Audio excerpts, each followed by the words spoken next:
At this time, it's my real pleasure to introduce our next speaker, somebody that you don't need an introduction. We all know him. He's done a great job serving as governor and now in the United States Senate, Senator Mike Johanns. Hey, thank you very much.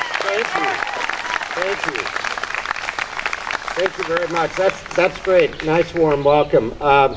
Actually, what I'm going to do to start out, if I could use a little speaker's privilege and introduce my driver today, of all things, who happens to be my wife, Stephanie. So, Stephanie, come on over.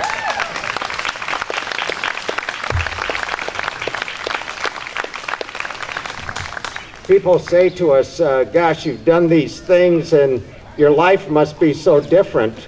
It's really not different at all. Steph is still driving and we're going to events like this. Let me say to all of you, I look out across this crowd, thank you so very much for being involved.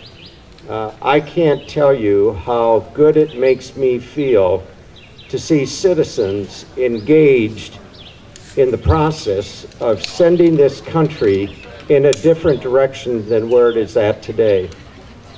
Just a few days ago, I was on the floor of the Senate and I was asked to speak about the balanced budget amendment. I'm one of the co-sponsors of that. And I pointed out on the Senate floor that when I was governor of the state of Nebraska, there was three things that I could always guarantee the citizens at the start of a legislative session. The first thing was that we would get a budget. The second thing was that it would be in balance. And the third thing was that we would not borrow money to accomplish the first two things. Now, when I went to join the cabinet with President Bush, I did not have to turn to Dave Heineman and say to him, I'm sorry about all that debt I took on for our state to balance the budget. Because you know, ladies and gentlemen, there is no debt. We Nebraskans figured this out decades and decades ago. Those who sat down to write our Constitution looked to the future and said, you know, there will be a day where our state government will promise everything, borrow, and get our state in financial trouble. And so they said, not only are we going to require that each budget be balanced, but we are also going to mandate, direct, that money cannot be borrowed to do that. Now, ladies and gentlemen, let me compare that with the state of affairs in this administration and in this current Senate that the majority party, the Democrats, are still running. We are now at about 795 days with no budget whatsoever. Now, I'm not even talking about a balanced budget. I am telling you that we have now gone over 2 years and we have been operating the federal government with no budget whatsoever. The second thing I will tell you is that last year, there wasn't even a budget resolution brought to the floor of the Senate. Now, the majority party is responsible for that. That's the way it works. And yet, I will say to you that they did not even bring a budget resolution to the floor. Now, this year in February, the President of the United States, Barack Obama, released a budget proposal. And it was shipped over to Capitol Hill soon after his State of the Union address.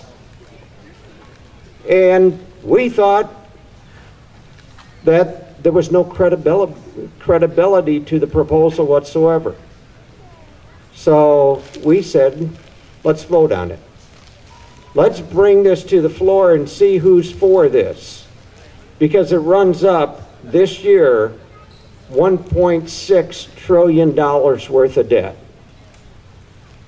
And so it came to the Senate floor, and not a single member Not a single member of the United States Senate voted for that budget proposal. No Democrat voted for it. No Republican voted for it. No liberal voted for it. No conservative voted for it. Now, folks, if I were your governor and I brought a budget proposal to the floor of the unicameral that nobody supported and not a single senator voted for it, wouldn't you have been saying to yourself, I think it's time for a new governor? Well, I ask that question of you. Isn't it time for change in this country?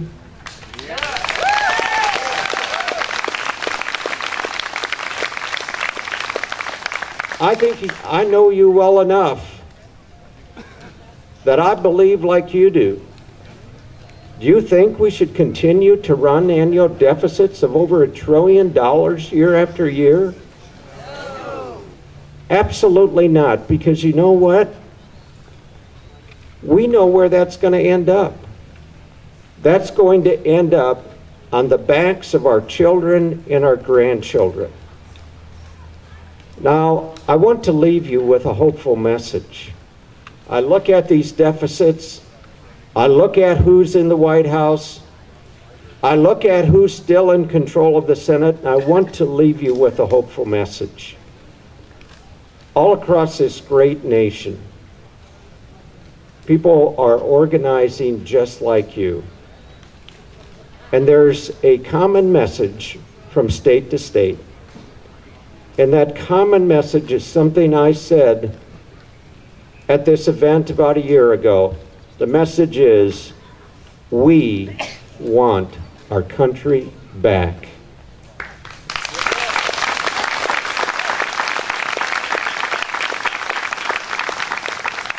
Now I ask you to stay engaged. I ask you to do all you can to elect people who respect the Constitution. I ask you to elect people who tell you that they are absolutely committed to a balanced budget amendment and amendment to our Constitution, because that's the only way it's going to work. The only way we're going to solve this problem is to put in place the discipline like we did in our state that says we are not going to spend more than what is coming in revenues. And it's as simple as that. We need to balance our budget every year and get on that process.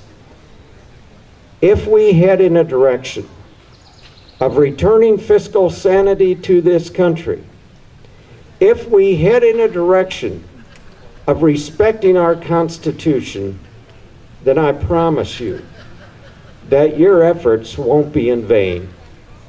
So please do all you can to get behind those people who believe in the principles of limited government, less government, lower taxes, protecting our liberties, and making sure that we're balancing our budget. That will send this country in a course to bring it back, this great United States.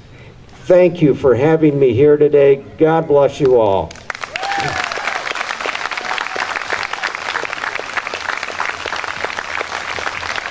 Thank you very much, Senator Johanns. We really appreciate you taking time today to come visit us.